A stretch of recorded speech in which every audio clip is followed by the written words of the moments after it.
ചില ചോദ്യങ്ങൾ നമ്മുടെ മനസ്സിൽ ഇങ്ങനെ തങ്ങി നിൽക്കും. അത്തരത്തിലുള്ള ഒരു ചോദ്യമാണ്, നെറ്റ് പരീക്ഷയ്ക്ക് തയ്യാറെടുക്കുമ്പോൾ മസ്റ്റായിട്ട് വേണ്ട കുറച്ച് കാര്യങ്ങൾ എന്താണ് സർ? റിപ്പീറ്റഡ് ആയിട്ട് പല കോണുകളിൽ നിന്ന് വരുന്ന ചോദ്യം. അതിലേറ്റവും ലീസ്റ്റ് ഇമ്പോർട്ടൻസ് തുടങ്ങി ഏറ്റവും ഇമ്പോർട്ടൻ്റ് ആയത് വരെ എൻ്റെ ഈ കഴിഞ്ഞ 5-6 വർഷത്തെ നെറ്റിന് വേണ്ടിയിട്ടുള്ള സ്പെസിഫിക് ആയിട്ടുള്ള കോച്ചിങ്ങും ലാസ്റ്റ് ഒരു 10 to 15 ഇയേഴ്സ് കോർപ്പറേറ്റ് അധ്യാപകന പരിചയത്തിൽ നിന്നുള്ള എക്സ്പീരിയൻസിൽ നിന്നും പറയുകയാണ്. ഏറ്റവും പ്രധാനപ്പെട്ട 3-ലെ ആദ്യത്തേത്, തേർഡ് പോയിന്റ് എന്ന് പറയുന്നത് കൃത്യമായിട്ടുള്ള റിപ്പീറ്റേഷനാണ്. പവർ ഓഫ് റിപ്പീറ്റേഷൻ എന്ന് നമുക്ക് പറയാം. കാര്യം, റിവിഷൻ എന്നുള്ള വാക്കിനേക്കാൾ ഉപരി ആവർത്തനം ഇമ്പോർട്ടൻ്റാണ്. അതുകൊണ്ട് തന്നെ പലരും വിജയിക്കാതെ പോകുന്നതും എനിക്കടക്കം നമ്മളിൽ പലർക്കും ഇഷ്ടമല്ലാത്തൊരു കാര്യമാണ് ഒരു കാര്യം ചെയ്തത് അല്ലെങ്കിൽ ഒരു കാര്യം വായിച്ചത് വീണ്ടും ആവർത്തിക്കുക എന്നുള്ളത്. അതൊരു ആർട്ട് തന്നെയാണ് കേട്ടോ. പഠിച്ച കാര്യങ്ങൾ വീണ്ടും റിവിഷൻ നടത്തുക, റിപ്പീറ്റഡ് ആയിട്ട് വായിക്കുക, പഠിക്കുക എന്നുള്ളത്. അതിന് ചില ടിപ്പുകൾ കൂടി നിങ്ങൾക്ക് ഞാൻ നൽകാം. പഠിച്ച കാര്യം അതേ ബുക്ക് തന്നെ വീണ്ടും വായിക്കാനാണ് പലപ്പോഴും നമുക്കൊരു മടുപ്പ് തോന്നുന്നത്. ആ പഠിച്ച സംഭവത്തെ നിങ്ങളൊരു ഇമേജ് ആയിട്ട് കൺവേർട്ട് ചെയ്യുക, മൈൻഡ് മാപ്പ് എന്ന് പറയും. അല്ലെങ്കിൽ ഷോർട്ട് നോട്ടുകളായിട്ട്, കുറച്ചുകൂടെ എഫേർട്ട് കുറവ് എടുക്കാനാണ് താല്പര്യമെങ്കിൽ ഷോർട്ട് നോട്ടായിട്ട് കൺവേർട്ട് ചെയ്യുക. അതും പറ്റുന്നില്ലെങ്കിൽ നിങ്ങൾ വായിക്കുന്ന ബുക്കിൽ പല കളറിൽ മാർക്ക് ചെയ്യുമെങ്കിലും അണ്ടർലൈൻ ചെയ്യുകയെങ്കിലും ചെയ്യാം. വീണ്ടും ഒരിക്കൽ കൂടി റിപ്പീറ്റ് ചെയ്യുമ്പോൾ മടുപ്പില്ലാതിരിക്കാനും അതിലെ കീ പോയിന്റുകളും കീ കോൺസെപ്റ്റുകളും നിങ്ങളുടെ തലയിൽ ഒരിക്കൽ കൂടി ഓടിയെത്താനും അത് ഹെൽപ്പ് ചെയ്യും. രണ്ടാമത്തെ കാര്യമാണ് ദി മാർജിനൽ എഡ്ജ് എന്ന് പറയുന്നത്. പറയുമ്പോൾ കോംപ്ലിക്കേറ്റഡ് ആയിട്ട് തോന്നിയാലും മാർജിനൽ എഡ്ജാണ് നെറ്റ് പരീക്ഷ പോലത്തെ പരീക്ഷകളിലെ വിജയികളെ തീരുമാനിക്കുന്നത്. എല്ലാവരും കുറേ കാര്യങ്ങൾ പഠിക്കും, കുറേ എഫേർട്ട് എടുക്കും.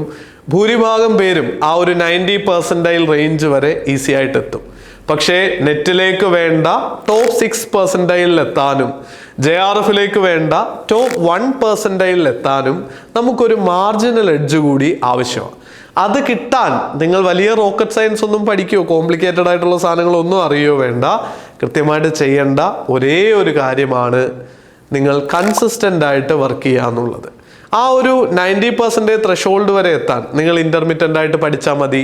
നിങ്ങളുടെ എൻ്റർടൈൻമെൻ്റ് ഒക്കെ കഴിഞ്ഞ് കുറച്ച് സമയം പഠിച്ചാലും ബുദ്ധിയുള്ള മിടുക്കരായിട്ടുള്ള വിദ്യാർത്ഥികളായതുകൊണ്ട് നിങ്ങൾ ആ പരീക്ഷയിൽ ഒരു എബോവ് ആവറേജ് പെർഫോമൻസ് വരെ എത്തും. എന്നാൽ ആ ബൗണ്ടറിയുടെ മുകളിലേക്ക് പുഷ് ചെയ്യാനായിട്ട് ആ ടോപ്പ് 1% എത്താൻ കൺസിസ്റ്റൻ്റ് ആയിട്ടുള്ള എഫേർട്ട് ആവശ്യമാണ്. മറ്റുള്ളവരെക്കാൾ വേറിട്ട് നിൽക്കുന്ന ഒരു എഫേർട്ട് ആവശ്യമാണ്. അതാണ് നിങ്ങളുടെ മാർജിനൽ എഡ്ജും.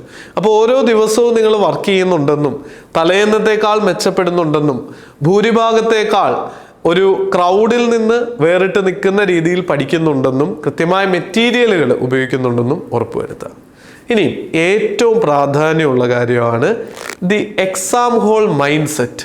നമ്മുടെ പല വിദ്യാർത്ഥികളും പഠിപ്പിച്ച് ഇപ്പോൾ ഈ റെസ്പോൺസ് ഷീറ്റൊക്കെ നോക്കുമ്പോൾ നമുക്ക് പ്രതീക്ഷയുള്ള പല വിദ്യാർത്ഥികളുടെ പോലും സ്കോറുകൾ കാണുമ്പോൾ വിഷമം തോന്നാറുണ്ട്. ആ വിഷമം വരാനുള്ള റീസൺ, പഠിക്കുന്ന സമയത്ത് അവർ നല്ല മൈൻഡ് സെറ്റോടു കൂടി നല്ല എഫേർട്ട് എടുത്ത് വേണ്ടതെല്ലാം കറക്റ്റായിട്ട് ചെയ്തിട്ടുണ്ടാവുമെങ്കിൽ പോലും പരീക്ഷാ ഹാളിൽ പോകുമ്പോൾ അവിടെയുള്ള മൈൻഡ് സെറ്റ് കറക്റ്റ് അല്ലാത്തത് കൊണ്ട് അറിയുന്ന ചോദ്യങ്ങൾ പോലും തെറ്റിക്കുകയും കൺഫ്യൂസ്ഡ് ആയിട്ട് ചോദ്യങ്ങളുടെ ആൻസറിലേക്ക് എത്താൻ പറ്റാതെ പോവുകയൊക്കെ ചെയ്യാറുണ്ട്. ഇത് പഠിച്ചെടുക്കാൻ വളരെ ഡിഫിക്കൽട്ടുമാണ്. കാര്യം, പഠിക്കുന്ന എൻവയോൺമെൻറ്റ് നമുക്ക് കൺട്രോൾ ചെയ്യാൻ പറ്റും, I+നെ ഹെൽപ്പ് ചെയ്യാൻ പറ്റും, നിങ്ങൾക്ക് കൺട്രോൾ ചെയ്യാൻ പറ്റും.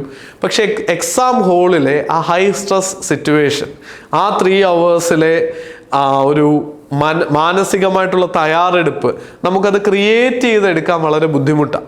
I+ൻ്റെ ഓഫ്ലൈൻ ഓൺലൈൻ ക്ലാസ്സുകളിലെ ടൈംഡ് ടെസ്റ്റും കാര്യങ്ങളും എക്സ്പ്ലനേഷനും അതിനെ ബേസ് ചെയ്തുള്ള പഠനമൊക്കെ ഉണ്ടെങ്കിൽ പോലും ഞാൻ എപ്പോഴും കുട്ടികളോട് പറയാറുണ്ട്, നിങ്ങൾ ഉറങ്ങാൻ പോകുന്നതിന് 2-3 മിനിറ്റ് മുമ്പ് ഉണർന്നതിന് ശേഷമുള്ള 2-3 മിനിറ്റ് മനസ്സിൽ എൻവിഷൻ ചെയ്യാം. നിങ്ങൾ പരീക്ഷാ ഹാളിൽ പോവുക, ടെസ്റ്റ് അറ്റൻഡ് ചെയ്യുന്നു, കാമായിട്ട് ചോദ്യങ്ങൾ കാണുന്നു, പരിചയമുള്ള ചോദ്യങ്ങൾ വരുന്നു, അതിൻ്റെ ഉത്തരം കാണുന്നു.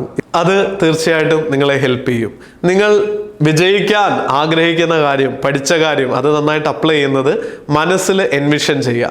ഇത് പഠിക്കുന്നവർ മാത്രമല്ല, ഇതൊരു ഫേക്ക് ആയിട്ടുള്ളൊരു തിയറിയോ പോസിറ്റിവിറ്റിയോ അല്ല.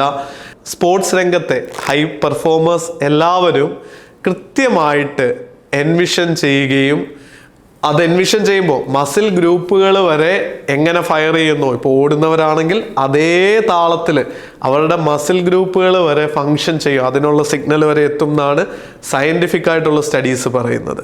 അപ്പോൾ എക്സാം മൈൻഡ് സെറ്റ്, ആ ഹോളിലെ പെർഫോമൻസ് എങ്ങനെ വേണം എന്നുള്ളത് നിങ്ങൾക്ക് മുൻകൂട്ടി ഡിറ്റർമിൻ ചെയ്യാം. അത് എൻവിഷൻ ചെയ്ത് വിജയിച്ചു എന്നുള്ള ഉറപ്പോടെ പരീക്ഷാ ഹാളിലേക്ക് പോവുക. ഈ 3 കാര്യങ്ങൾ ശ്രദ്ധിച്ചാൽ തീർച്ചയായിട്ടും നിങ്ങളെ വിജയിക്കുന്നതിൽ നിന്ന് തടയാൻ ആർക്കുമാവില്ല. All the very best.